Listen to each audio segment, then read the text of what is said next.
un plaisir de vous retrouver. C'est toujours un plaisir de se retrouver tous les vendredis. Je suis très, très content d'être là. Et je suis très content parce que le Seigneur t'appelle, le Seigneur m'appelle parce qu'il a des choses pour toi aujourd'hui. Le Seigneur m'appelle parce qu'il a des choses pour moi aujourd'hui. Et je rends grâce à Dieu pour tous mes frères et sœurs qui sont intervenus avant moi. Je rends grâce à Dieu pour vous qui avez donné votre oui pour être là ce soir. Parce que notre Dieu, c'est un Dieu qui se propose. Notre Dieu, c'est un Dieu qui ne s'impose pas. Et il t'a proposé, il t'a appelé et tu as répondu par oui. J'aimerais que tu acclames pour toi. Je te dis bravo pour ta présence ici. Oui, ce n'est pas rien, frères et sœurs, ce n'est pas rien d'être là. Ce n'est pas rien de laisser autre chose pour être là maintenant. C'est une très bonne chose de le faire. Et c'est à reconnaître. Donc, merci infiniment pour votre présence. Merci pour nous qui sommes aussi nombreux ce soir. Je vais, un petit instant, je vais passer, je cherche encore dans la liste là, il faut que je passe. Bon, ça va, on peut continuer. Bien, donc, notre thème de ce soir, c'est le pardon. Mais avant de parler du pardon, permettez-moi de revenir un peu sur ce qu'on a fait la semaine passée. Qui se rappelle de ce qu'on a dit? C'était quoi la semaine passée? Quelqu'un se rappelle? Oui? C'est quoi la première clé? Renoncement et bénédiction, on a parlé. La repentance. Ouais. La foi et la repentance. J'attends toujours la réponse. La repentance et la foi. La repentance et la foi. Je cherchais la foi. Nous, on a parlé justement de la repentance et la foi. Pourquoi on a parlé de la repentance et la foi? C'est parce que on voulait que tu saches, mon frère, que tu saches, ma sœur, que quand Dieu a un plan pour toi, que l'ennemi aussi a un plan pour toi. L'ennemi a un plan pour ma vie.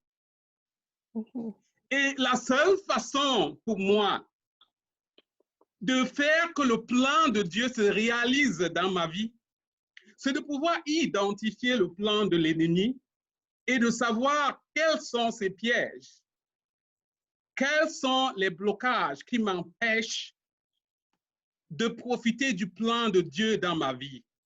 Et on s'est rendu compte que dans la première clé, il s'agit de la repentance. Il s'agit de reconnaître son tort. Parce que toi et moi, nous sommes des héritiers d'Adam et Ève. Vous savez, le péché est entré par Adam et Ève dans notre vie. Et pendant l'humanité, le Seigneur a tout fait pour que toi et moi changions. Mais on peut se rendre compte que les habitudes, chez nous, les humains, c'est très difficile de changer. Et c'est pour cela que Dieu a envoyé son Fils unique, qui est Jésus-Christ, pour venir te sauver, mon frère, pour venir te sauver, ma soeur, pour venir me sauver. Et c'est pour ça que la repentance et la foi nous permettent de nous reconnecter à Christ. Bien, donc c'était ça la première clé. C'était important de savoir que la repentance, ce n'est pas une émotion, mais que la repentance est une décision. De savoir que le péché, ce n'est pas une émotion, le péché, c'est une décision. Et nous avons à la fin fait une prière pour se reconnecter. J'ai partagé avec vous les images où je vous montrais la relation de quelqu'un qui est seul, quelqu'un d'autre qui a un chum, une blonde, et quelqu'un d'autre qui est marié. Et je faisais la comparaison entre cela et notre relation avec Dieu. Dieu peut être absent de notre vie, Dieu peut être une partie de notre vie, ou Dieu peut être au centre de notre vie. Et je crois que la semaine passée, nous avons compris qu'il était nécessaire pour nous de mettre Dieu au centre de notre vie. Bien, donc à la fin de cette séance, nous avons fait une prière pour mettre Dieu au centre de notre vie. Donc nous avons mis on a mis l'alliance à Dieu. C'est ça?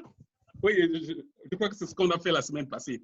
Donc, cette semaine, nous allons continuer avec le pardon. On va continuer avec le pardon. Et le pardon, ça, c'est une des grosses clés de la chrétienté. Pour parler du pardon, je vais demander, s'il vous plaît, si vos micros peuvent être fermés, ce sera très important. Ça va nous aider par rapport à la qualité d'écoute. Merci. Donc, je vais entrer, pour parler du pardon, je vais d'abord dire ce que le pardon n'est pas, parce que ça va nous aider ça va vraiment nous aider à comprendre ce que nous faisons. Donc, le pardon n'est pas la réconciliation. Pour se réconcilier, nous avons besoin de 3 personnes. On a besoin de nous, on a besoin de quelqu'un d'autre et on a besoin de Dieu. On a besoin de 3 personnes pour se réconcilier. Mais pour pardonner, on a besoin de 2 personnes. On a besoin de nous et besoin de Dieu pour pardonner. Donc, le pardon n'est pas dit que ce que j'ai subi est correct. Ce n'est pas ça le pardon. Le pardon ne signifie pas se laisser abuser. Le pardon n'est pas opposé à la justice. Le pardon n'est pas une émotion. Donc, je choisis de pardonner parce que je veux être libre. Je sais que la guérison commence quand je décide de pardonner. Seul, c'est impossible de pardonner. Mais avec Dieu, c'est toujours possible de pardonner. Je crois qu'on a compris ce que le pardon n'est pas. Donc maintenant, on va continuer. Dans Matthieu 26, versets 26 à 28, pendant qu'il mangeait, Jésus prit le pain et après avoir rendu grâce, il le rompit, il le donna aux disciples en disant, « Prenez, mangez, ceci est mon corps. » Il prit ensuite une coupe et après avoir rendu grâce, il la leur donna en disant, « Buvez-en tous, car ceci est mon sang, le sang de l'alliance, qui est répandu pour beaucoup pour le pardon des péchés. » Je crois que les catholiques se reconnaissent là-dedans, n'est-ce pas? Pour le pardon des péchés. Donc, c'est pour qu'on comprenne que la source sort de très loin. Donc, Jésus a versé son sang pour le pardon de mes péchés, pour le pardon de tes péchés. Est-ce que vous pouvez lever la main? Qui veut aimer comme Jésus? Qui veut aimer comme Jésus? Qui veut mourir comme Jésus?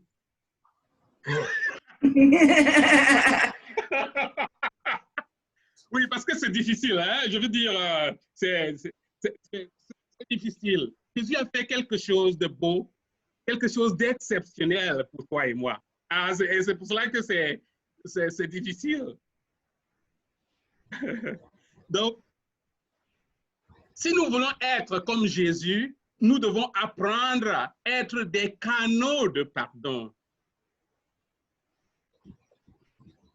Donc, nous devons être ces instruments du pardon de Dieu, si nous voulons être comme Jésus. Donc, la chrétienté est le message du pardon accordé par Dieu. Ça, c'est Matt Lozano qui le dit. Donc, la chrétienté, c'est le message du pardon. Si tu veux résumer le message de la chrétienté, c'est vraiment le message du pardon de Dieu. Donc, Dieu réconcilie le monde avec lui-même en refusant de compter notre péché contre nous. Donc, notre message est le message du pardon de Dieu en tant que chrétien. Il est facile de proclamer le message du pardon, mais il est difficile de pardonner. Donc, mon frère, ma sœur, quand tu pardonnes, tu fais avancer le royaume de Dieu. Dans la prière de notre Père, nous disons, pardonne-nous nos offenses, comme nous pardonnons aussi à ceux qui nous ont offensés. Cela implique que si nous voulons que Dieu nous pardonne, nous devons nous-mêmes déjà pardonner. Je me rappelle, il y a une dame, son nom ne me vient pas rapidement, une dame du Rwanda qui a vécu le génocide là-bas. Et elle nous a dit comment elle a passé le temps à faire la prière de notre Père. Elle arrivait à cet endroit, pardonne-nous nos péchés. Elle sautait, c'est comme elle laissait de côté la partie qui dit, comme nous pardonnons aussi, parce qu'elle ne voulait pas proclamer cela. Pourquoi? Parce qu'elle a été profondément blessée. Il y a des gens qui sont venus tuer tout le monde dans sa famille pendant le génocide. Et elle ne voyait pas pourquoi elle devait pardonner à ces personnes-là. Il y a aussi une histoire d'un prêtre qui allait chez une nénée pour lui donner la communion, n'arrive pas à se déplacer. Et pour donner la communion, le prêtre lui demandait de faire le Notre Père. Et le prêtre se rendait compte qu'à l'endroit où il faut dire « pardonne-nous nos péchés », comme nous pardonnons, la femme se mettait…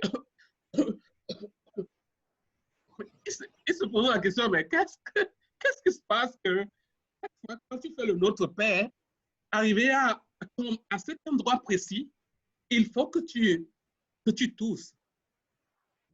Et il s'est rendu compte que c'est parce que la madame ne voulait pas prononcer ces mots. Parce qu'elle savait qu'elle avait des gens qui étaient captifs dans son cœur. Elle savait qu'il y avait des gens qu'elle ne voulait pas libérer de son cœur. Donc, vous voyez que nous pouvons trouver des moyens pour éviter de pardonner.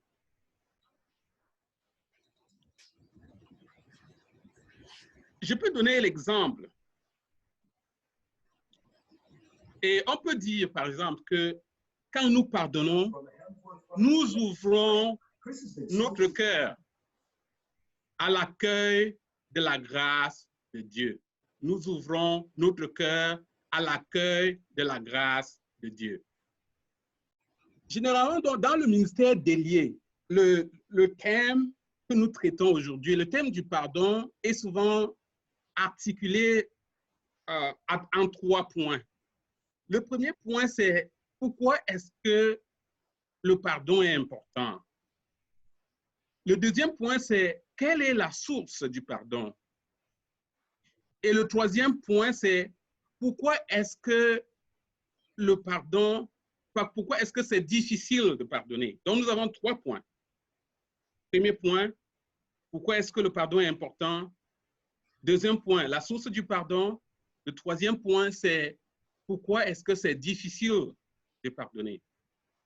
Donc, avec toi et moi, nous allons essayer de parcourir ces 3 points pour mieux comprendre ce que c'est que le pardon.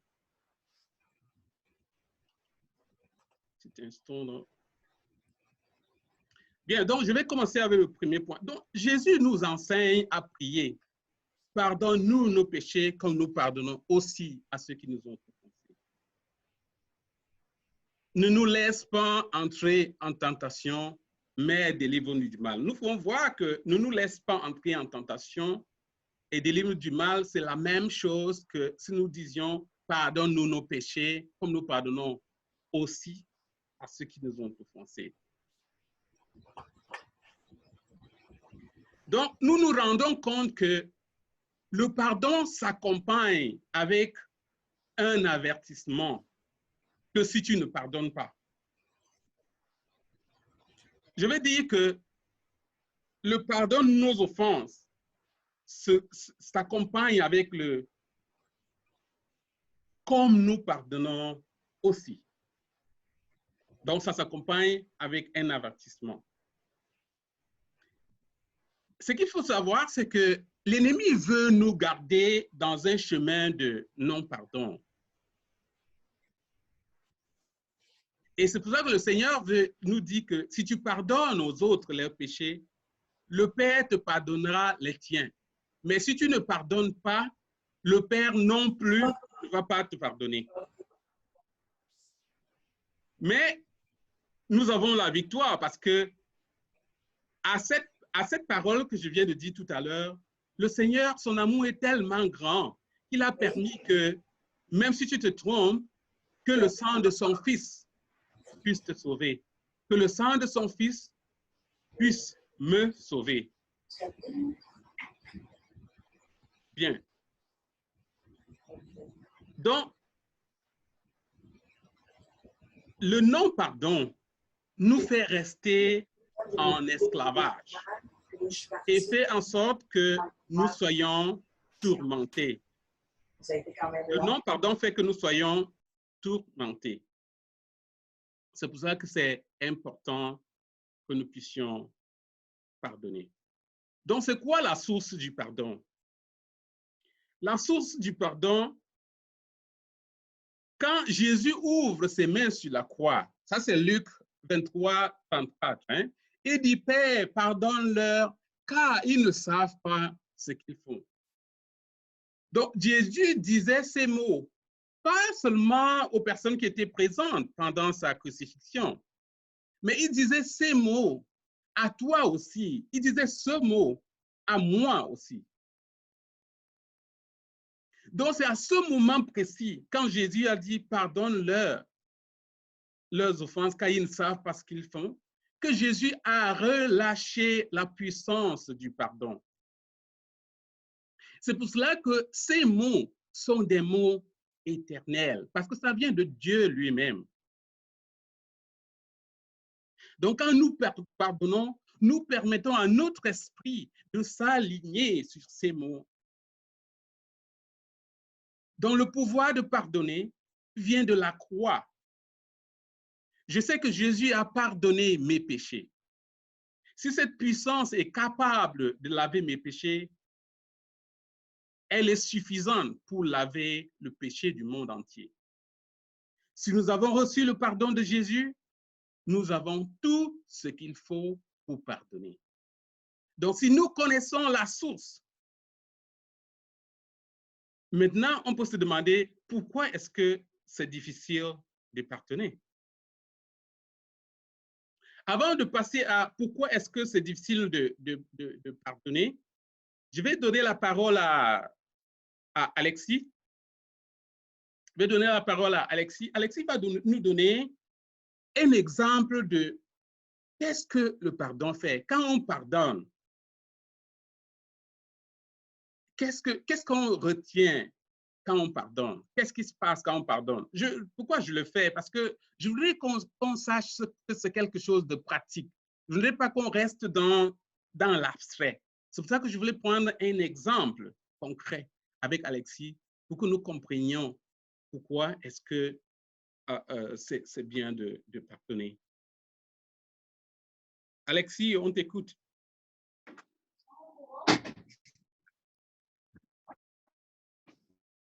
D'accord.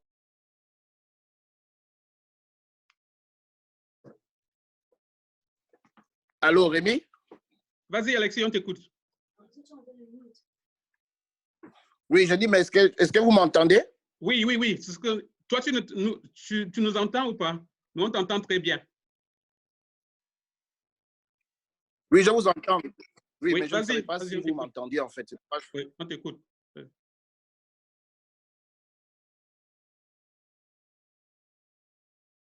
Je vous salue au nom de Jésus-Christ. J'ai essayé de donner le témoignage du mieux que je peux. Témoignage.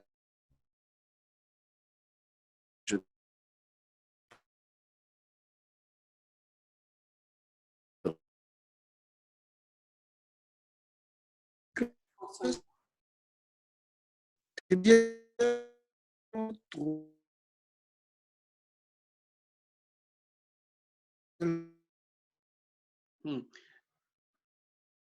Alexis, j'ai l'impression que c'est... J'ai l'impression que ça ne donne pas parce qu'on ne t'écoute pas. On n'entend rien du tout.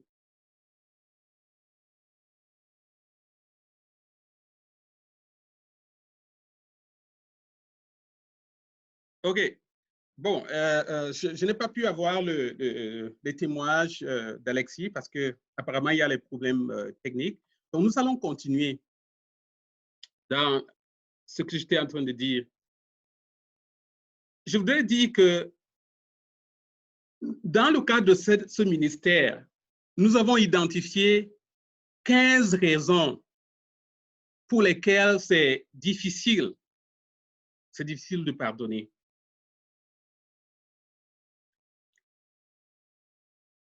La première raison pour laquelle c'est difficile de pardonner, c'est « je ne veux pas pardonner ». C'est tout simplement ça, je ne veux pas pardonner. Nous avons choisi l'amertume, la colère et la vengeance pour être notre compagnon. Et nous savons que l'amertume, la colère, la vengeance ne peuvent pas être considérés comme des bons chums. Parce qu'ils nous aident plutôt à nous tourmenter.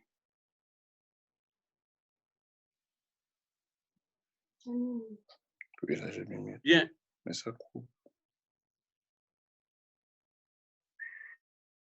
Alexis, nous allons continuer avec ce que nous avons commencé. OK. Donc, j'étais en train de dire tout à l'heure que la première raison pour laquelle c'est difficile de pardonner, c'est « je ne veux pas pardonner ». Et quand on ne veut pas pardonner, il y a des choses qui nous amènent à ne pas pardonner. Il y a l'amertume, il y a la colère et il y a la vengeance. Parce que nous, qu'est-ce que nous nous disons? Nous nous disons, ce n'est que quand cette personne va sentir la même douleur que j'ai sentie, que je vais la pardonner. Ou bien, peut-être on est comme dans un scénario et puis on se dit, on imagine que la personne qui nous a offensés va venir ou bien va nous appeler au téléphone et nous dire, tu sais quoi, j'ai besoin de te rencontrer. Et la personne vient devant nous, se met à genoux et te dit, oh, tu sais quoi, j'ai vraiment gaffé l'autre jour, s'il te plaît, est-ce que tu peux me pardonner? Ça, c'est le raisonnement qu'on peut avoir dans notre tête. Mais il ne s'agit pas de ça. Parce que ça nous bloque. Donc, nous avons besoin de l'aide de Dieu pour pouvoir pardonner. Et nous pouvons, dans ces cas, par exemple, nous pouvons penser que nous allons nous protéger dans la colère et dans la vengeance. Donc, voilà la première raison pour laquelle on n'arrive pas à pardonner. La deuxième raison pour laquelle on peut ne pas pardonner, c'est le manque de foi. C'est-à-dire que je ne pense pas que c'est possible de pardonner. Et par exemple, quelqu'un que le père a blessé, si je rencontre cette personne et je lui parle, tu sais quoi, vraiment, c'est vraiment important que tu pardonnes à ton père. La personne peut me répondre, Rémi, tu sais quoi, c'est juste parce que tu ne l'as pas vu faire. C'est juste parce que tu n'as pas écouté mon père. Rémi, si tu écoutais mon père, tu allais changer ton attitude. Si tu écoutais mon père, tu allais changer les mots que tu es en train de me dire maintenant. Parce que quand je viens vers toi, je m'attends à ce que tu m'expliques ce que je peux faire pour me venger de mon père. Donc, vous voyez qu'à ce moment-là, le fait qu'il y a manque de foi empêche qu'on pardonne. Et c'est aussi parce que nous ne pensons pas que notre cœur peut être transformé. C'est pour ça que le Seigneur nous dit dans Matthieu 19, 24 qu'il est plus facile pour le chameau de passer par le trou d'une aiguille qu'à un homme riche d'entrer dans le royaume des cieux. Je crois que nous comprenons tous que Jésus, dans cette parabole, ne veut pas dire qu'il est contre les hommes riches. Non, il ne s'agit pas de ça. Jésus plutôt veut dire que nous tous, on est toujours riches de quelque chose. Mais le fait d'être riche de quelque chose peut plutôt nous rendre orgueilleux. Et Jésus veut t'amener, mon frère, Jésus veut t'amener, ma sœur, à ne pas être orgueilleux. C'est pour cela qu'il nous montre que ce n'est pas aussi facile que ça de pardonner. Et c'est pour cela qu'il veut que toi et moi, qu'on puisse s'associer à lui pour pouvoir pardonner. Le troisième point, pourquoi on ne pardonne pas? Ça peut être qu'on a oublié de pardonner. Il y a certains événements qui se passent dans notre vie. On peut se dire, oui, ceci s'est passé, mais ce n'est pas important. En fait, j'ai même déjà pardonné, ce n'est pas grave. Mais le fait de simplifier la chose, le fait de ne pas suivre les étapes pour complètement être pardonné, ça fait que nous soyons plutôt embrigadés. Ça fait que nous gardions ces personnes-là captives dans notre cœur. Donc, cette personne qui oublie de pardonner ne connaît pas la nécessité de pardonner.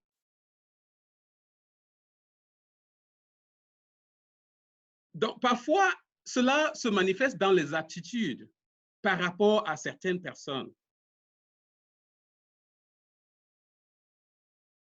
Par exemple, je vais prendre un exemple pour qu'on puisse comprendre. Il y a l'exemple d'une personne on a prié avec cette personne.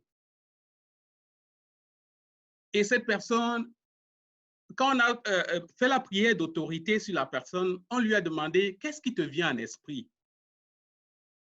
Et la personne a dit « Mon grand-père ». On lui a posé la question « C'est quoi le problème avec ton grand-père » Et cette personne a dit « Je suis resté avec mon grand-père pendant longtemps parce que mon père était en guerre.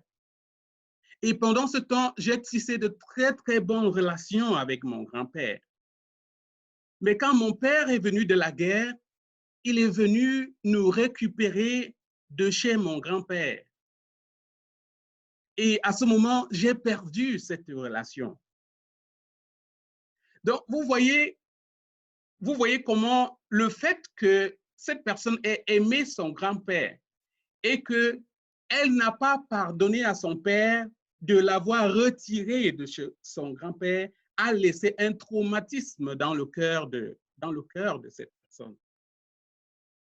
Donc, je prenais cet exemple pour que nous puissions comprendre comment certains événements de notre vie peuvent modifier carrément notre comportement, peuvent modifier notre façon de voir la vie.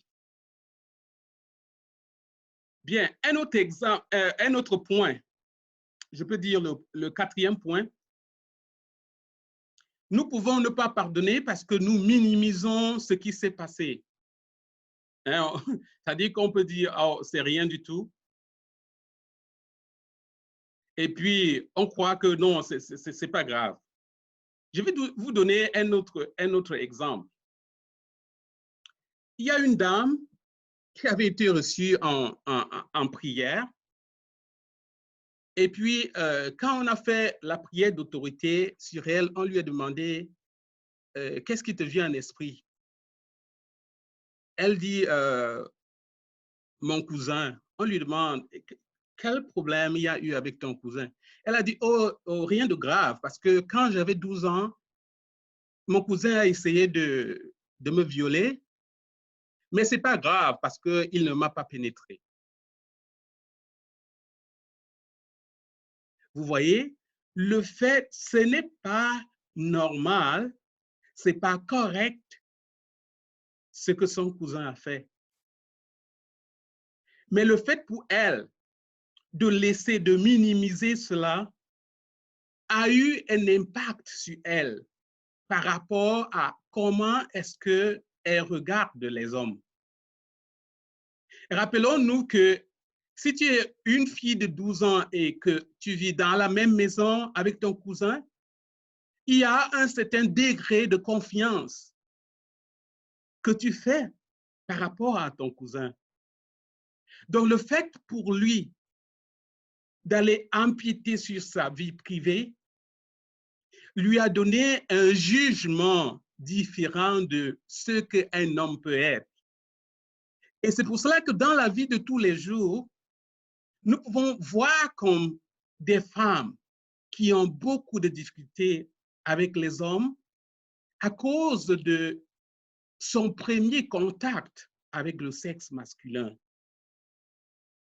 à cause de la trahison qu'il y a eu, soit dans le milieu familial, soit dans un autre cadre. Et nous pouvons voir que cela empiète vraiment dans sa vie. Donc, c'est pour cela que nous disons que le pardon, à ce moment-là, il fallait vraiment décider de pardonner. Le cinquième point, pourquoi est-ce que c'est difficile de pardonner? Nous avons la peur. Les gens pensent que s'ils pardonnent, ils vont encore être blessés. C'est pour cela que nous cherchons à nous cacher dans la colère, dans la haine, dans la vengeance, pour nous protéger. Et c'est bien de rappeler que le pardon n'est pas une émotion, mais le pardon, c'est un choix. Donc, dans ces cas, il faut que nous sachions que nous pouvons nous protéger. Il faut que nous sachions que nous pouvons demander de l'aide. Donc, pardonner ne signifie pas que nous avons ignoré la justice. Je crois que nous pouvons tous nous rappeler que le pape Jean-Paul II, que quelqu'un avait tiré sur lui, le pape n'a pas dit « Oh, je lui ai accordé mon pardon, donc il n'a rien à dire par rapport au tribunal. » Non, il a bien accordé son pardon, mais cette personne devait être retirée de la société parce que cette personne pouvait blesser une autre personne. Donc, pardonner ne signifie pas que nous ne permettons pas à la justice d'agir. Donc, nous pouvons en même temps pardonner, en même temps porter plainte à la personne qui nous a blessés. Donc, c'est ce qu'il y avait d'important à savoir sur la peur. Et comme je disais tout à l'heure, quand je parlais du pardon, je disais que le pardon n'est pas la réconciliation. Pour pardonner, on a besoin de deux personnes. On a besoin de soi-même et on a besoin de Dieu. Pour se réconcilier, on a besoin de trois personnes. On a besoin de soi-même, on a besoin de l'autre personne et on a besoin de Dieu. Je me souviens une fois, j'ai prié avec ma fille, on a fait la prière de pardon avec elle. Et pendant cette prière, elle a pardonné à une personne.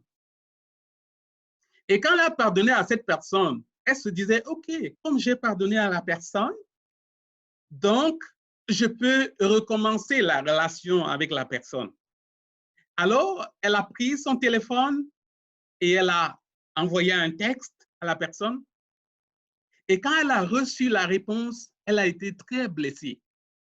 Elle est venue me voir pour me dire, papa, tu sais quoi?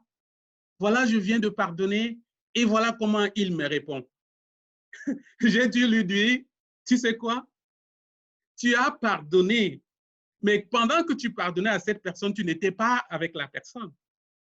Tu ne peux pas penser que parce que je fais la prière avec toi à Ottawa et que tu pardonnes à quelqu'un qui est à Sherbrooke, que parce que tu as pardonné à Ottawa, par, je ne sais pas, par magie ou par mystère, cette personne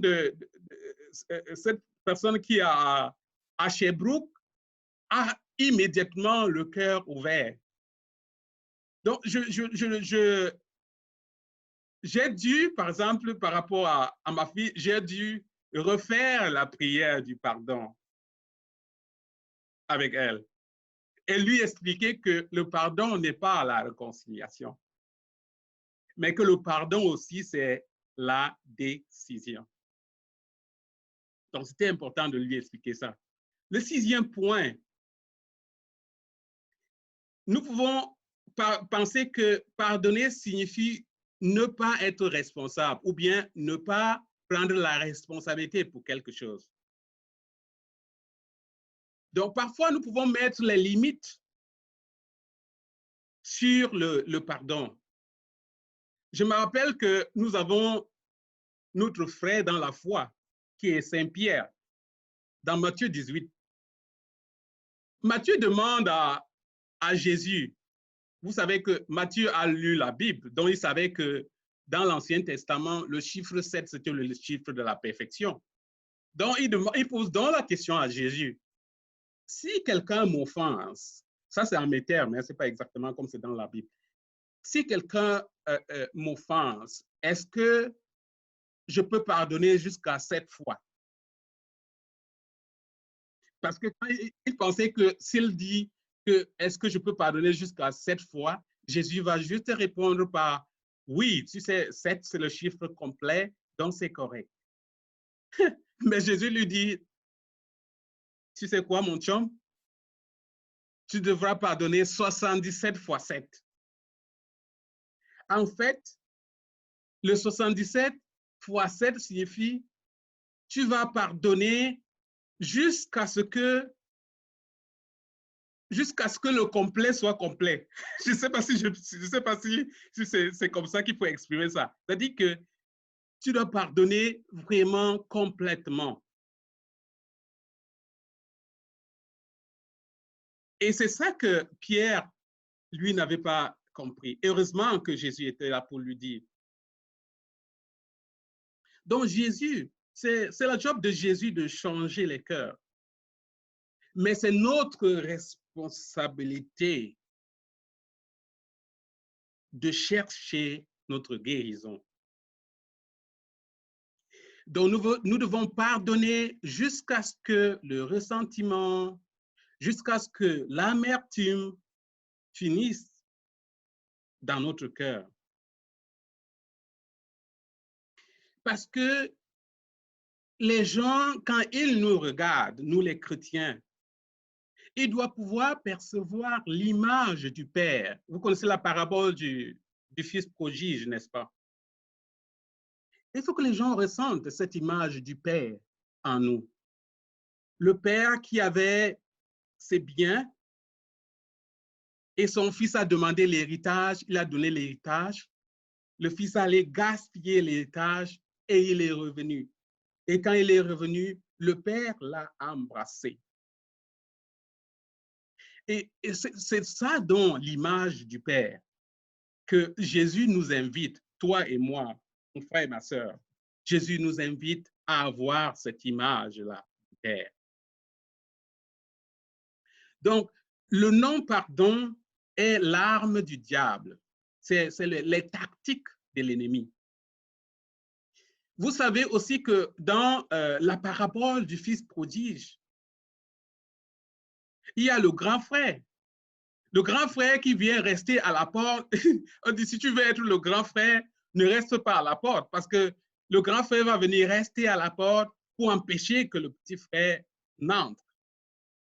Oh, mais nous pouvons voir que, par exemple, dans cette parabole, le grand frère avait tout, mais il ne se rendait pas compte. Il ne se rendait pas compte que ce qui appartient à son père lui appartient à lui aussi. Donc, nous devons, en tant que chrétiens, éviter de prendre la posture de ce grand frère-là, mais plutôt prendre la posture d'accueil qu'a le Père dans la parabole du fils prodige. Bien, un autre point, pourquoi est-ce que c'est difficile de pardonner. Le 7e point. La personne peut représenter quelqu'un d'autre. Parfois, nous pouvons nous rendre compte, je crois que beaucoup de gens peuvent nous dire ça, hein? Nous pouvons nous rendre compte que peut-être on est employé dans une entreprise et puis il y a quelqu'un dans cette entreprise, chaque fois que nous voyons cette personne, nous ne nous sentons pas bien quand on voit cette personne. C'est toujours comme il y a quelque chose au plus profond de nous-mêmes qui nous dérange quand on voit cette personne. Il y a des personnes comme ça que nous n'aimons pas voir. Mais si tu nous poses la question de savoir qu'est-ce que tu as avec cette personne, est-ce qu'il y a comme les chicanes entre vous? Vous verrez qu'il n'y a pas de chicane. Mais quand vous regardez la personne, vous n'aimez pas voir la personne pour rien. En tout cas, on peut dire que c'est pour rien. Mais ce soir, je voudrais te dire que si tu vois des personnes et que tu n'aimes pas ces personnes sans les connaître, ça veut dire que cette personne te rappelle quelqu'un. Ça veut dire que ça peut signifier que tu as une blessure dans ton cœur qui a été laissée par quelqu'un qui avait soit la même taille, soit la même couleur, soit la même façon de parler, soit la même façon de faire des blagues que cette personne-là. Donc, voilà ce que ça suggère.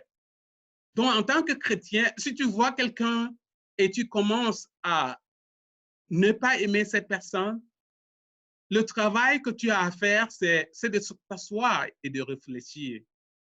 Dans mon entourage, est-ce qu'il y a quelqu'un qui m'a blessé et qui ressemblait à cette personne que je n'aime pas?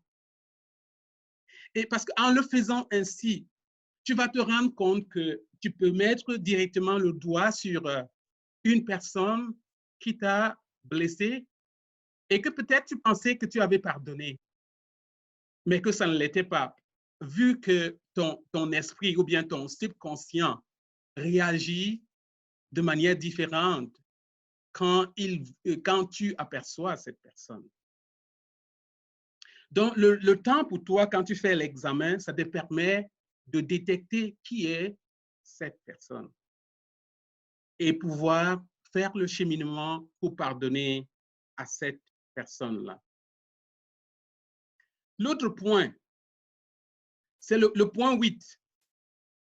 Généralement, nous demandons aux personnes, quand on donne cet enseignement, on leur dit, si vous avez des crayons de couleurs différentes, nous voulons que vous écrivez le point 8 avec une couleur différente. Vous pouvez mettre ça avec même la couleur rouge, si vous voulez. Le point 8, se pardonner soi-même. On se retrouve là? On se retrouve? Oui, se pardonner soi-même. Vous pouvez comprendre comment c'est difficile de pardonner aussi aux autres. Mais pour soi-même, c'est comme si c'est comme 2 fois plus compliqué. Parce que chaque fois, je vais te dire ça, et j'entends ça régulièrement. Chaque fois que tu vas prononcer ton nom et dire « Oh, qu'est-ce que je suis stupide », je voudrais que si par hasard tu le dis, que après avoir dit cela, que tu dises « Seigneur Jésus, en ton nom, j'annule ou bien je cancelle ce que je viens de parler ». Parce que parfois, il nous arrive de dire ça. Et nous nous rendons compte qu'on a oublié, peut-être qu'on était en train de, comme, on faisait un tableau sur Excel et puis on a oublié d'ajouter une colonne sur Excel. Et puis, du coup, on va dire, oh, qu'est-ce que je suis bête, comment j'ai pas su qu'il fallait mettre une autre colonne ici. Donc, chaque fois que tu vas prononcer une parole comme ça, je veux que tu rentres, dire, au nom de Jésus, moi tel, je ne suis pas bête. Parce que c'est tellement, vraiment, je voudrais insister là-dessus parce que nous nous condamnons avec nos propres mots. Et parfois, ça nous crée ce qu'on appelle l'auto-malédiction. Peut-être que vous ne saviez pas qu'on peut se maudire soi-même, n'est-ce pas? Oui, c'est ça. Donc, maintenant, tu le sais. Bien, le point 9. On peut ne pas pardonner parce qu'on a une mauvaise perception de sa propre identité.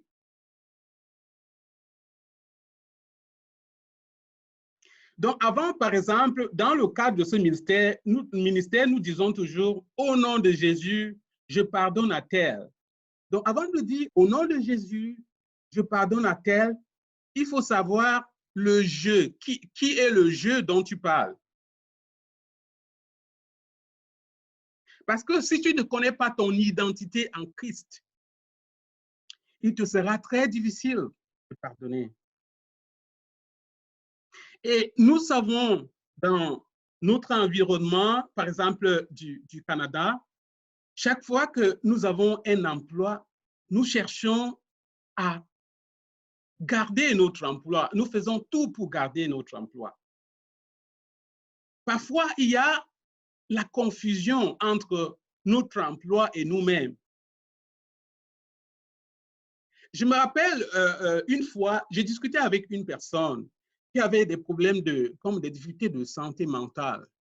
Et je lui ai posé la question, est-ce que tu penses comme tu peux être comme absent de ton travail, même 2 jours pour te reposer? Et la personne m'a posé la question, est-ce que tu penses que si je me repose pendant 2 jours, mon employeur va me payer? Oui. Donc, elle ne se rend pas compte que pour travailler, il faut être en santé. Ça veut dire que vous voyez comment notre identité peut être volée par notre travail. Je me rappelle, dans le cadre de Omban, je suivais une formation et le formateur nous donnait un exemple. L'exemple d'un monsieur qui avait un bateau, un petit bateau, hein? Il était dans l'eau avec un petit bateau. Et dans ce petit bateau, il avait son sac à dos. Dans son sac à dos, il avait les clés de sa voiture, la clé de son auto, il y avait ses cartes de crédit et il y avait d'autres documents dans son sac à dos. Maintenant, donc, quand le bateau s'est renversé, il a fallu qu'il nage pour retrouver la rive. Mais il avait son sac à dos. Il s'est rendu compte que l'eau était comme à ce niveau. Il n'arrive pas parce qu'il fallait qu'il tienne son sac à dos. Il fallait à tout prix qu'il rentre avec son sac à dos. Parce que pour lui, sa vie était dans son sac à dos. Parce qu'il se disait, si j'arrive à la rive et que je n'ai pas les clés de mon auto, comment je fais? Donc, il y avait les clés de son auto, sa carte de crédit et les clés de sa maison. Donc, lui pensait qu'il fallait absolument qu'il aille à la rive avec son sac à dos. Mais il s'est rendu compte et il dit, quand il témoigne, il a entendu une voix qui lui dit, si tu veux sauver ta vie, laisse le sac. Laisse le sac si tu veux sauver ta vie. Donc, il a continué avec le sac et c'est quand il a vu qu'il commençait déjà à boire de l'eau qu'il a lâché le sac. Et quand il a lâché le sac, maintenant, il pouvait nager avec ses 2 mains et c'est comme ça qu'il a pu retrouver la rive. Donc, vous savez, quand on a le problème avec l'identité, c'est compliqué. C'est compliqué quand on a des problèmes avec l'identité. Et dans notre environnement, peut-être qu'il faut que je mentionne ça parce que je suis inspiré par l'esprit. Je peux vous dire que même les enfants, parce que vous savez que je suis missionnaire, donc nous travaillons beaucoup avec les jeunes adultes dans les campus universitaires et j'ai prié avec beaucoup d'entre eux. Et quand je prie avec beaucoup d'entre eux, ce qui ressort, c'est qu'ils ont l'impression que nous autres parents les aimons par rapport à ce qu'ils ont fait.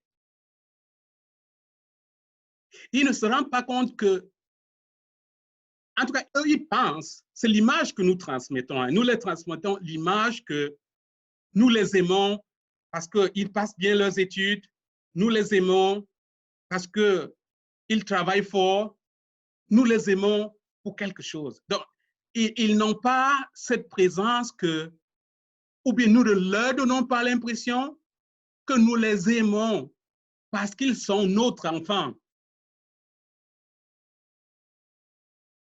Et si tu ne sais pas, si un jeune ne sait pas que toi, son père, tu peux l'aimer, même le jour qu'il vient te dire, tu sais quoi, papa, je vais reprendre mon année parce que j'ai pas compris. J'ai eu des problèmes en physique, j'ai eu des problèmes en mathématiques, et puis je n'ai pas pu passer mon année, je vais reprendre mon année. Est-ce que tu t'imagines ce que cet enfant peut ressentir si tu le prenais dans tes bras et que tu lui disais, ce n'est pas grave? Au lieu de garder la distance en se disant, oh, voilà un autre crédit que tu vas prendre, ton année a coûté $8 000, si tu vas reprendre l'année, c'est un autre $8 000 qui va s'ajouter sur cela. Ça peut être vrai, hein. Je ne dis pas que ce n'est pas vrai, mais est-ce que je pense, est-ce que toi tu penses, toi qui m'écoutes, est-ce que tu penses qu'à ce moment, lui dire cela qu'il a perdu, qu'il va encore perdre $8 000, est-ce que tu penses que ça peut changer la situation? Est-ce que tu penses que ça peut aller changer ses notes? Je ne pense pas. Je ne pense pas que ça peut changer ses notes. Donc voilà les choses qui nous reviennent et c'est des choses qui détruisent l'identité de quelqu'un. Et moi, j'ai coutume de dire à mes enfants, je t'aime parce que tu es mon enfant. Je ne t'aime pas. Bien sûr que tu rentres avec des A plus et tout. Je suis correct. C'est bien, c'est beau. Mais en même temps que je t'encourage à avoir les A, si tu n'as pas de A, normalement, ça ne doit pas comme briser la relation que moi j'ai avec toi. Voilà, nous allons passer à un autre point. Pourquoi est-ce que c'est difficile de pardonner? Le point 10. On peut avoir un lien avec les mauvais esprits. Parfois, nous nous sommes rendus compte que c'est difficile pour certaines personnes de dire « je pardonne ». Donc, quand nous nous rendons compte dans le cadre de la prière que quelqu'un n'arrive pas à dire « je pardonne », nous l'amenons d'abord à la troisième clé, qui est la clé de la renonciation. Parce qu'on cherche à savoir pourquoi est-ce que c'est aussi difficile à cette personne de dire « au nom de Jésus, je pardonne ». Et on peut observer pour certains que ces personnes-là ont des envoûtements ou des infestations. Et c'est quand la personne peut dire au nom de Jésus, je renonce à telle chose qui s'est passée. Si c'est une relation occulte que tu as eue ou bien un pacte que tu as eu, tu dis au nom de Jésus, je renonce à tel événement qui s'est passé. Je renonce à l'horoscope ou je renonce à ce que l'horoscope me fait faire. Je renonce au changement que j'ai fait dans ma vie à cause de l'horoscope. Par exemple, quand la personne finit de renoncer, il est plus facile maintenant de dire au nom de Jésus, je pardonne. Donc, c'est ça. Une autre chose que je vais parler je parlais de points occultes ici. Il y a 3 semaines, j'ai prié avec une jeune dame de 23 ans et je me rendais compte qu'elle a été infestée envoûté dans une maison de, comment on appelle ça encore en français, escape room, où on va faire le labyrinthe et tout ça. Donc, quand elle est arrivée avec les amis, on les a fait faire une procession avec certaines cartes. Et ils ont trouvé que c'était du fun. Vous savez, comme c'est noir partout, et ils ont trouvé que oh, c'est du fun de faire ça. Mais quand elle m'a expliqué pendant la prière, je me suis rendu compte qu'il s'agissait d'un envoûtement pour elle à ce moment. La même personne m'a expliqué que en 13e année à l'école, elles ont fait un exposé sur l'exorcisme. Et je me suis rendu compte que les recherches qu'elle a faites pour l'exorcisme, en ce moment, même comme elle était en 13e année, elle a été envoûtée. Elle a été envoûtée par ça. Donc, il y a tellement de choses que l'ennemi utilise aujourd'hui, et parce que nous y allons en disant que c'est du fun. Une autre personne aussi, un autre étudiant, j'ai prié avec un autre étudiant qui me disait, ils ont fait un voyage en Inde et il y avait comme un gros, je ne sais pas comment il a appelé ça, il y avait comme une pompe comme ça où il fallait souffler dedans pour appeler les mauvais esprits. On dit souffle pour appeler les mauvais esprits. Et ils ont cru que c'était du fun. Donc, il est allé faire ça et il me disait donc que parfois, quand il conduit, quand il est dans sa voiture pendant la conduite, il a l'impression qu'il y a une présence derrière lui. Donc, ça, c'est des choses qu'on rencontre pour dire que, donc, je dis ça pour dire que, en tant que chrétien, on doit pouvoir être éveillé par rapport à un certain nombre de choses. Ce n'est pas parce que le monde a dit c'est du fun que nous allons nous y lancer sans prendre comme des précautions. Donc, j'ai amené cette jeune dame, par exemple, à pardonner aux personnes qui ont été avec elle dans cette situation. Et puis, le Seigneur l'a libérée. Bien, un autre point, le point 11. Le point 11, pourquoi on ne pardonne pas? On peut tout simplement dire, je ne suis pas prêt à pardonner. Nous savons que ça peut prendre du temps pour vraiment pardonner. Et nous pouvons utiliser cela comme excuse pour ne pas commencer le processus du pardon. Et parfois aussi, les personnes qui ne pardonnent pas, c'est parce que personne n'a vraiment eu le temps de les écouter. Ils ont juste besoin que quelqu'un écoute leur histoire, du début jusqu'à la fin. Le fait que personne n'écoute leur histoire fait qu'eux, ils ne veulent pas pardonner. Et dans le cadre de ce ministère, nous nous sommes rendus compte que le fait d'écouter les gens, que ça a beaucoup changé. Ça a beaucoup changé les gens. Parce que dans ce ministère, qu'est-ce qu'on recherche? On recherche, la question qu'on se pose, c'est est-ce que la personne s'est sentie aimée? Si la personne s'est sentie aimée, c'est qu'on a réussi le ministère.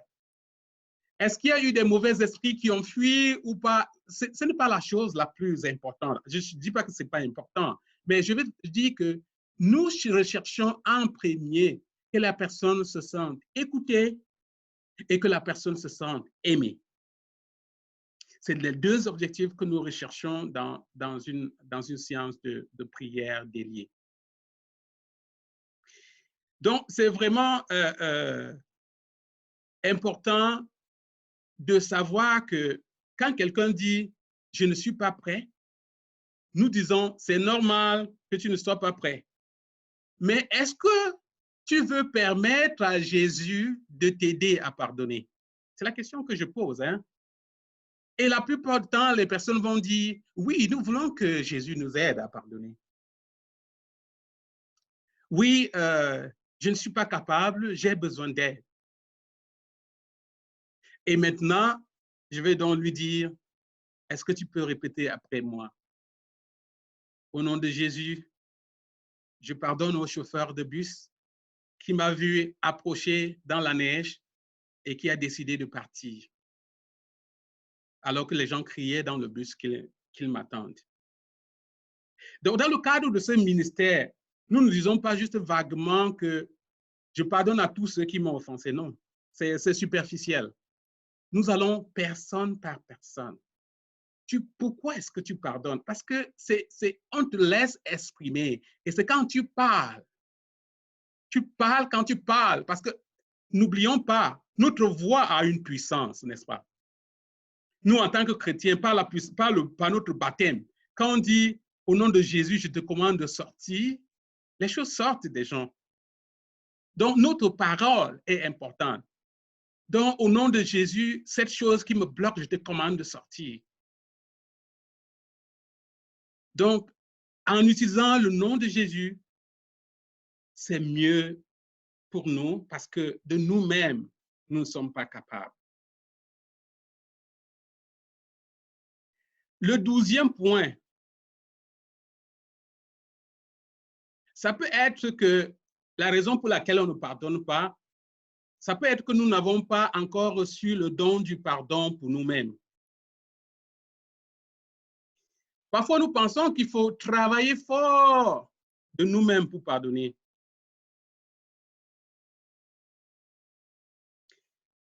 Et parfois, nous pensons qu'il faut que nous prouvions à Dieu qu'on est smart. Il faut que je montre à Dieu que je suis intelligent. Il faut que je montre à Dieu que je peux pardonner. Mon frère, ma soeur, tu n'as rien à montrer à Dieu, tu n'as rien à prouver à Dieu. Il nous dit dans le Psaume 139, il connaissait ton nom même. C'est-à-dire que pendant que ton père et ta mère se rencontraient pour la première fois, Jésus te connaissait déjà, donc tu n'as rien à prouver, tu n'as rien à montrer que tu travailles fort. Tu travailles fort pour quelque chose. Non, tu n'as pas besoin de travailler fort, tu as besoin qu'il t'aide. Dans le royaume, tu ne peux pas donner ce que tu n'es pas prêt à recevoir. Nous ne pouvons pas recevoir ce que nous ne sommes pas prêts à donner. Dans Matthieu 18, le serviteur miséricordieux demande plus de temps au Seigneur. Par exemple, je pense qu'on se rappelle de ça. Quand il a sa dette, quand le Seigneur demande de payer sa dette, il demande du temps.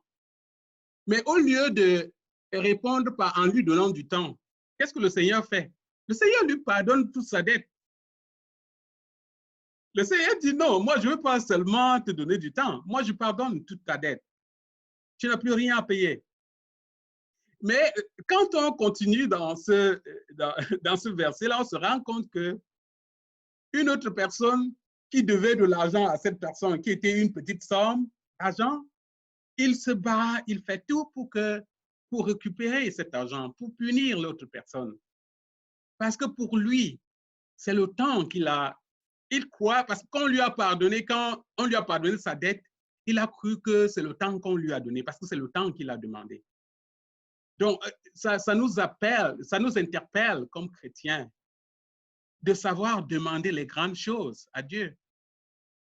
C'est ça, parce que nous sommes héritiers de Jésus. Bien, un autre point, pourquoi est-ce que c'est difficile de pardonner? Le 13e point, nous pouvons dire, j'ai déjà pardonné. Mais nous devons savoir qu'il est important de pardonner de tout son cœur. Nous devons pardonner de tout notre cœur. Donc, ça peut être que tu pardonnes superficiellement. Mais c'est bien de dire la formule au nom de Jésus, je pardonne, par exemple, à mon père pour toutes les fois qu'il ne m'a pas pris dans ses bras. Je pardonne pour toutes les fois qu'il ne m'a pas dit qu'il m'aime. Je pardonne à mon ami parce qu'il m'a trahi. Donc, nous devons savoir que le pardon, c'est toute la vie. Et je vais profiter pour parler aussi de quelque chose avec vous. Je me rends compte que en discutant avec les jeunes adultes, les jeunes adultes me disent que, beaucoup d'entre eux avec qui j'ai prié me disent que la dernière fois que leur papa ou leur maman a dit « je t'aime », c'était quand ils avaient 7 ans. Et vous, les parents qui sont ici, je voudrais vous poser la question. C'est quoi votre problème de dire à quelqu'un de 10 ans que vous l'aimez? Est-ce que vous avez un problème avec ça? Non, c'est quoi? Ouais, c'est ça. Parce que quand vous avez des choses comme ça qui reviennent, comme dans la prière, avec des gens, c'est comme quand vous voyez que ça se passe avec 5 personnes, vous vous dites, il y a quelque chose qui ne va pas comme dans notre société. Pourquoi est-ce que toi, maman de, je ne sais pas, maman de 70 ans, tu ne dis pas à ton fils de 50 ans, je t'aime? Pourquoi tu ne prends pas ton fils de 50 ans dans tes bras? Parce que je me rappelle quand je prie avec beaucoup de ces personnes, à la fin de la prière, on termine toujours la prière par embrasser la personne qui veut dire bienvenue, bon retour à la maison. Et parfois, quand on leur pose la question, qu'est-ce que vous avez ressenti? Et ces personnes disent, ça fait longtemps que personne ne m'a tenu dans ses bras. Je me souviens, en été passé, je suis allé faire ce ministère dans une prison au Cameroun. Et j'ai prié, parce que là-bas c'est permis, j'ai prié avec un monsieur qui avait tué quelqu'un, il était en prison depuis 16 ans et il se trouve que bientôt il allait sortir de prison. Quand j'ai fini de faire la prière avec lui et que je l'ai tenu dans mes bras, je lui ai demandé, je lui ai posé la question, qu'est-ce que ça te fait? Il me dit, non, ça fait longtemps que je n'ai pas reçu la chaleur de quelqu'un qui m'aime pour rien. Parce qu'entre-temps, il vivait dans la culpabilité. Bien sûr qu'il a servi sa sentence en prison, mais personne ne l'a tenu dans ses bras pour lui dire « je t'aime », pour lui dire « bienvenue ». Donc, je vous encourage, vous qui me suivez à ce moment, à faire ces gestes. À faire ces gestes par rapport aux personnes qui sont autour de nous. À faire ces gestes-là pour que les gens puissent être rassurés. Je sais que nous sommes dans un pays qui est le Canada où il y a le respect de la vie privée. Ça, c'est correct. Mais je sais aussi que, je veux dire que si je ne priais pas avec ces personnes, je ne pouvais pas me rendre compte de quel est le besoin.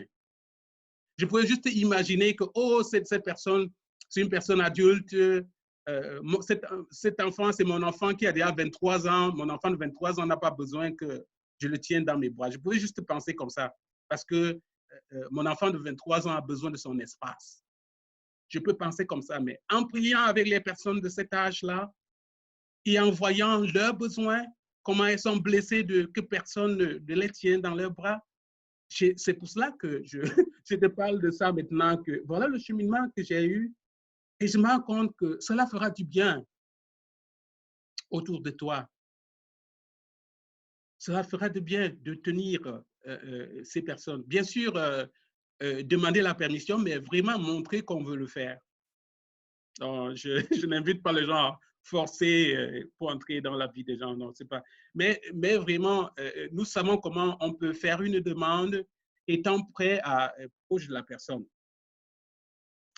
Bien, un autre point pourquoi c'est difficile de pardonner, c'est les fausses attentes. Par exemple, on est dans un milieu, les personnes qui sont connectées avec nous sont des personnes qui sont dans les groupes de prière. Et peut-être que vous qui m'écoutez maintenant, vous avez été déçus dans votre groupe de prière. Parce que parfois, quand on dit les fausses attentes, c'est quoi? C'est de penser que comme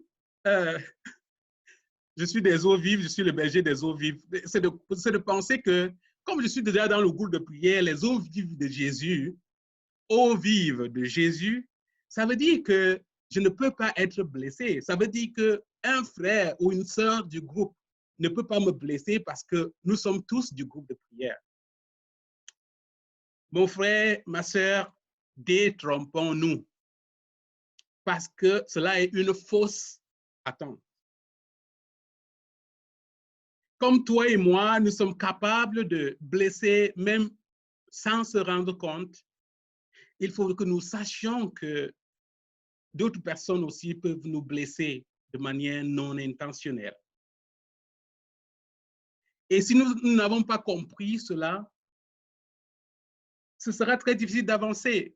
Vous savez aussi qu'il y a beaucoup de scandales au niveau de notre Église, n'est-ce pas? Il y a eu des scandales et tout. Mais ne pensons pas que le prêtre cesse d'être notre frère.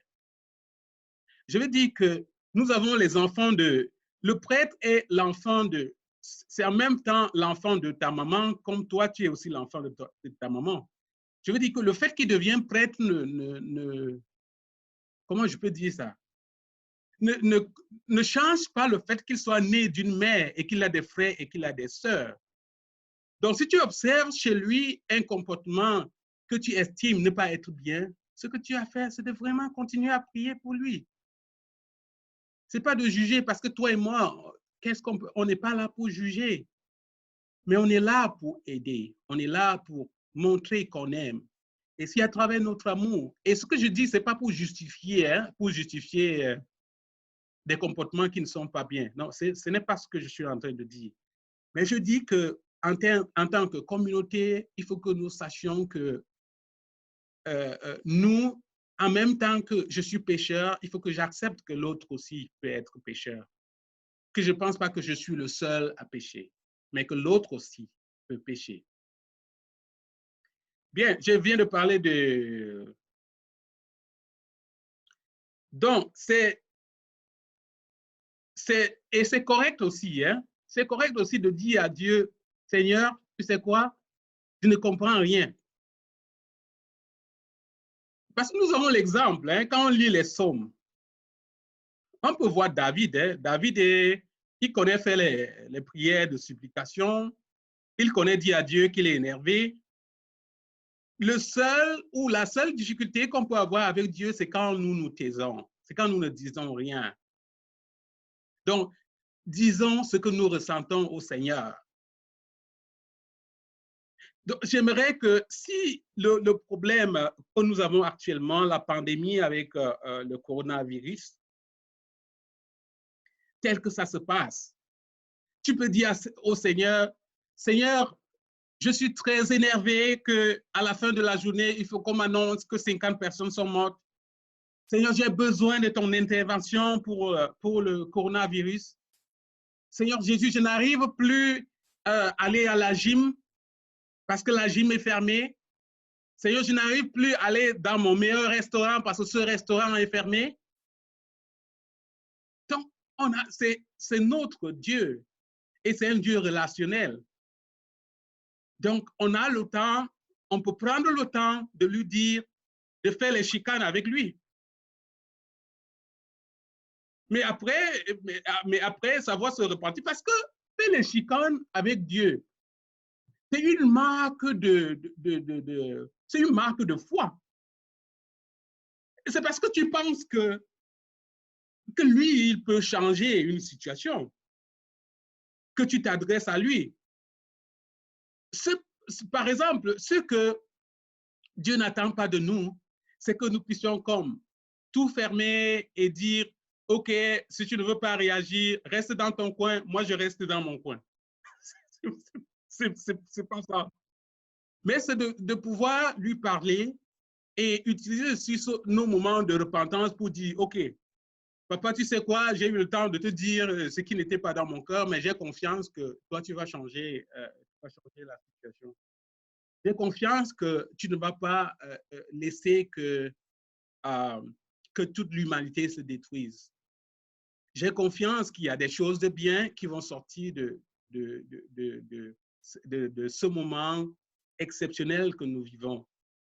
Et moi, je peux aussi dire que je vois des choses bonnes aussi qui se passent à côté de nous. Mais nous ne pouvons pas souhaiter la mort des êtres humains, mais reconnaissons souvent qu'il y a des bonnes choses aussi qui se passent et pouvoir être à même comme de voir les bonnes choses et de dire, Seigneur, merci pour ces bonnes choses que nous voyons se faire.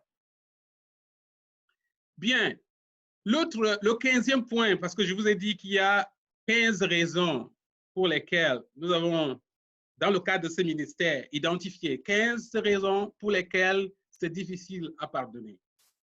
La 15e raison, c'est l'identité de victime. Mon frère, ma soeur, toi qui es connecté maintenant, est-ce que tu te considères comme une victime? Quand nous nous identifions comme une victime, au lieu d'être une fille ou fils de Dieu, il y a problème. Nous savons que Jésus a souffert.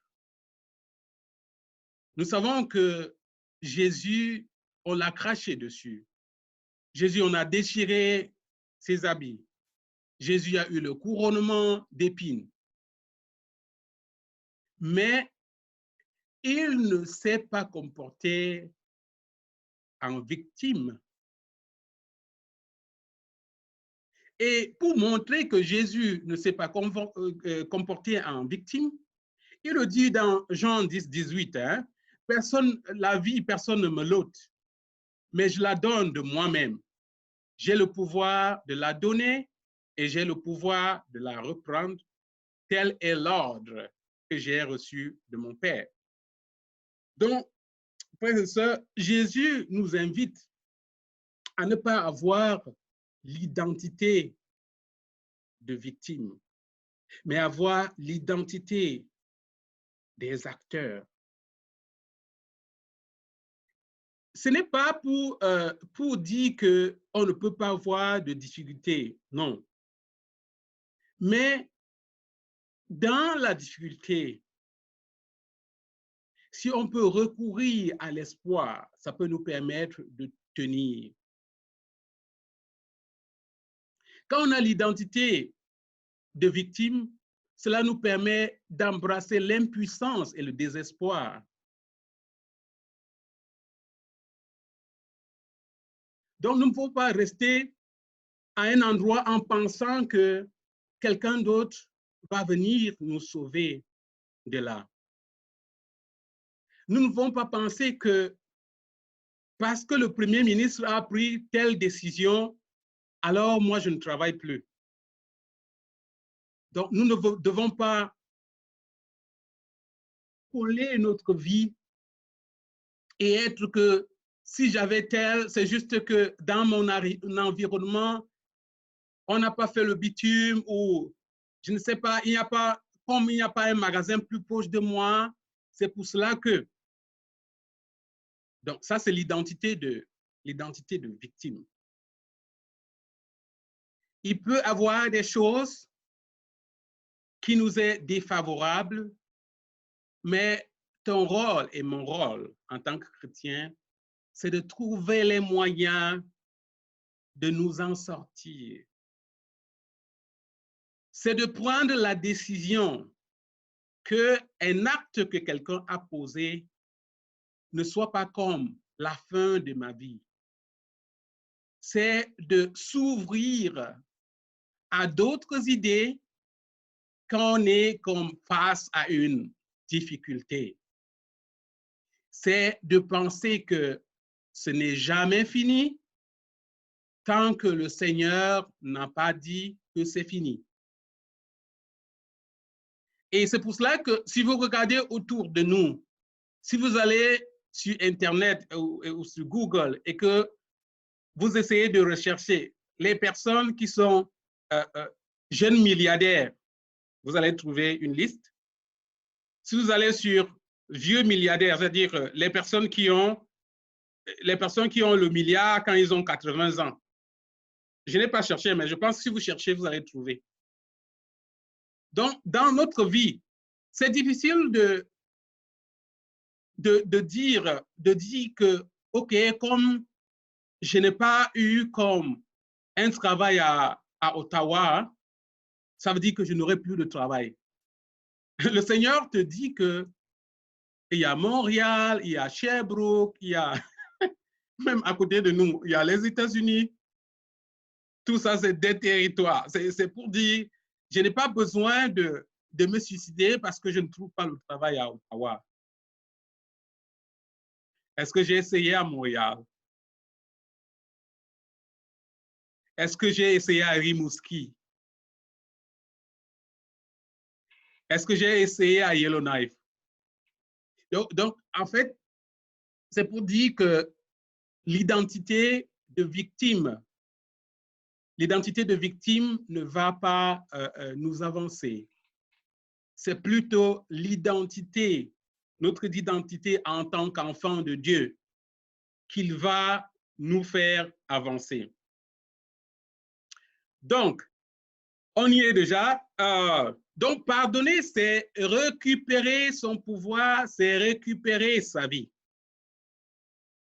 Si j'ai été victime des abus, la question, c'est suis-je une victime ou un enfant de Dieu à la recherche de son héritage? Donc, maintenant, je vais entrer avec toi dans un moment de prière. Je vais entrer avec toi dans un moment de prière et j'aimerais que tu prennes 1 minute maintenant. Je vais inviter l'Esprit Saint. Seigneur, Esprit Saint, viens avec nous. Tu as été avec nous pendant tout ce temps que nous avons cheminé, pendant tout ce temps que nous avons parlé ensemble. Seigneur, Esprit Saint, j'aimerais que, à l'intérieur de toi-même, que tu ailles chercher une personne qui t'a offensé, une personne qui t'a sérieusement offensé. Et j'aimerais qu'aujourd'hui, tu prennes la décision de pardonner à cette personne. Je vais te donner un moment pour réfléchir par rapport au nom d'une personne ou le nom de quelques personnes qui vont te venir à l'esprit.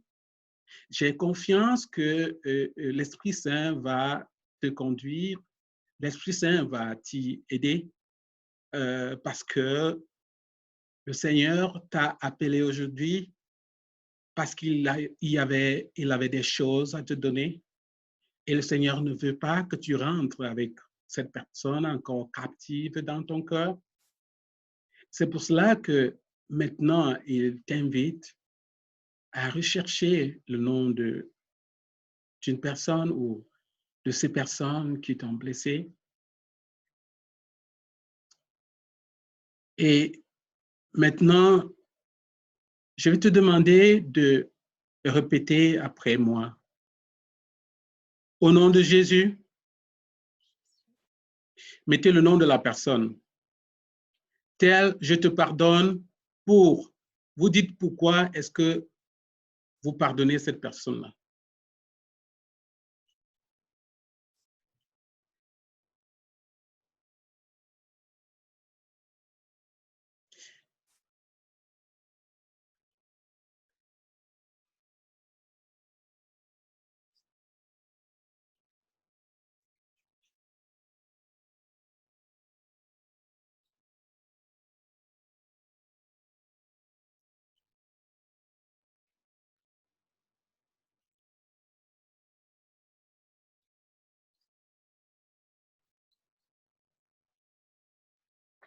Donc, je te laisse un moment pour penser à ça.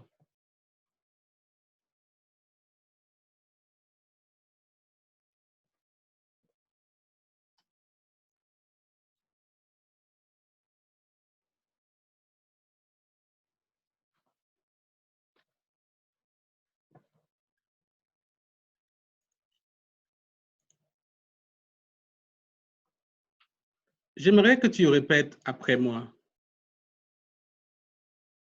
Au nom de Jésus, Papa, je te pardonne pour toutes les fois que tu ne m'as pas pris dans tes bras et pour toutes les fois que tu ne m'as pas dit que tu m'aimes. Tu répètes après moi si cela correspond à ta situation. Hein?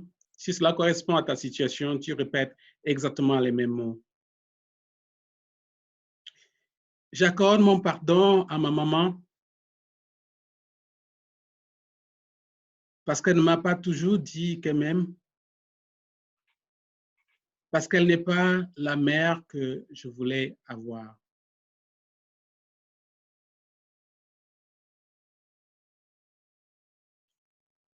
J'accorde mon pardon à cette personne de mon école qui m'a brimé et qui a tenu des propos qui m'ont dégradé.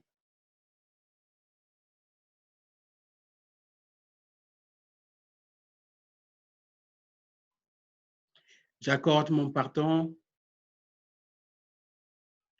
à ce leader religieux qui ne m'a pas accordé l'aide que je voulais. Vous mettez son nom.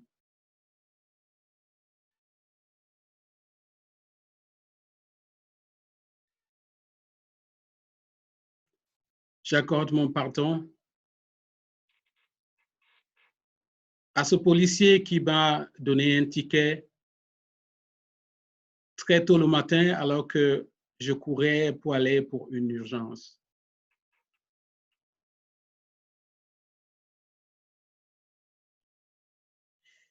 J'accorde mon pardon au gouvernement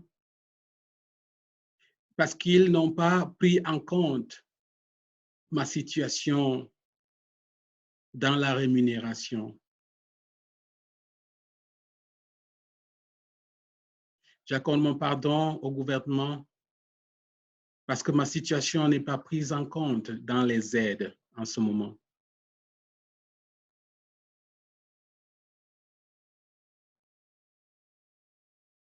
J'accorde mon pardon à mon frère qui s'est toujours montré supérieur à moi.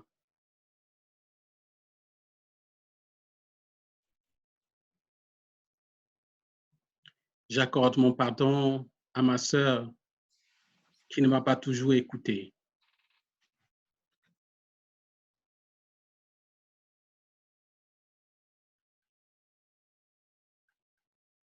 Amen.